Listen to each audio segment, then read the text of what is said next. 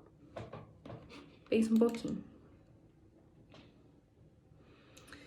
E aí, por que eu coloquei a armadilha ou cabo de guerra, né?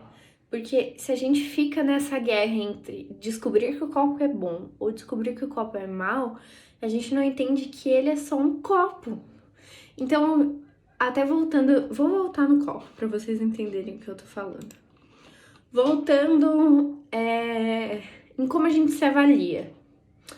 Eu sou uma pessoa bem-sucedida ou má-sucedida, né?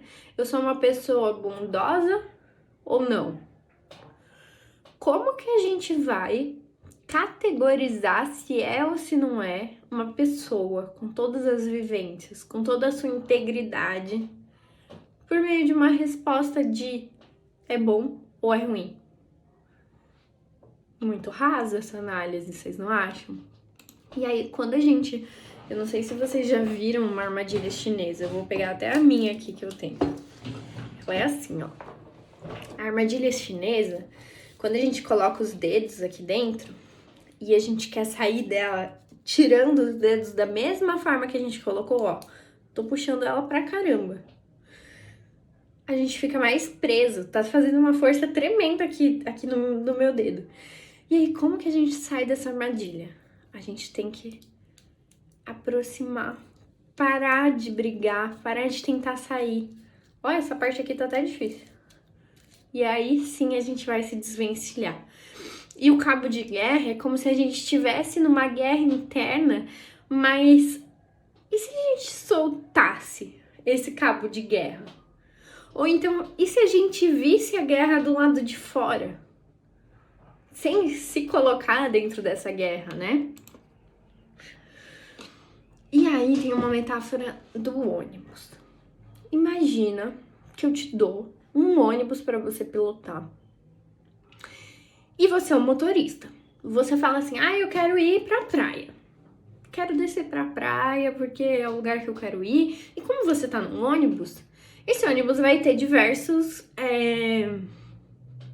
Gente, esqueci a palavra. Diversas pessoas que vão entrar pra ir pra praia com você.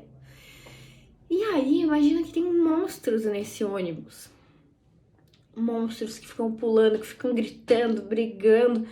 E aí, se toda vez que algum monstro gritar, você tiver que parar o ônibus para poder expulsar o bendito lá de dentro, para daí continuar a sua viagem, você vai demorar muito para chegar no seu destino.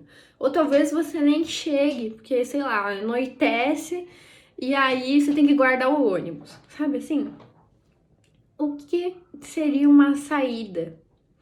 Aceitar a presença desse ônibus, aceitar essa discussão que eles fazem, essa briga, e seguir o seu caminho.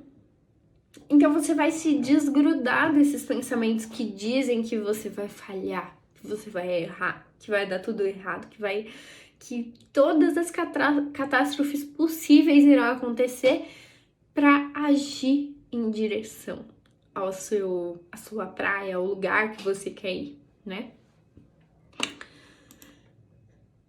E aí, é diferente a gente ter um pensamento da gente comprar esse pensamento. Então, por exemplo, na metáfora do ônibus, quando eu tenho esse pensamento de que eu vou fracassar, eu sei que ele é um monstro que tá falando aqui no meu ouvido, mas que eu consigo deixar ele falar e seguir minha viagem.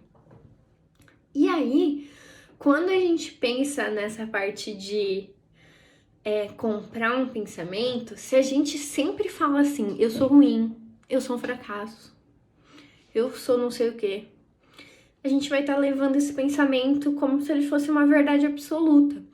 Então, ao invés de você falar eu sou ruim, você fala, minha mente está tendo um pensamento de que eu sou ruim. Porque daí você desfusiona, você terceiriza, você entende que essa não é uma verdade absoluta. E aí tem uma parte de Homero, né, na parte da Odisseia, que ele fala das sereias, e as sereias têm essa característica, né, de hipnotizar com o seu canto. Às vezes a gente se pega tão hipnotizado pelos nossos pensamentos que a gente se prende a eles como se eles fossem realmente uma verdade. A gente é fisgado pelos anzóis da nossa mente, né? Então a gente se gruda com o que os nossos pensamentos estão falando. E aí, como que a gente pode também parar com essa dualidade de tentar não levar isso como uma verdade absoluta? Uma coisa que a gente faz muito, muito, quando a gente fala assim, eu adoro meu namorado, mas às vezes ele me deixa brava. E aí parece que o fato de eu amar ele e o fato dele me deixar brava são opostos. Parece que eles não se coexistem, né? Parece que eu não posso amar e ficar brava. E aí, se a gente trocar esse mas pelo e, a gente consegue entender que verdades opostas coexistem. Então, sim, eu amo meu namorado e sim, ele me deixa brava em algum momento. E isso não me faz amar menos ele, só me faz ficar brava mesmo. Então, a gente consegue sair dessa linguagem muito presente, sair desse mundo das ideias, né? Dessa mente que pensa o tempo todo, que soluciona os problemas, que sempre tá querendo encaixar. Lembra daquela parte que eu falei sobre os anseios que a gente tem?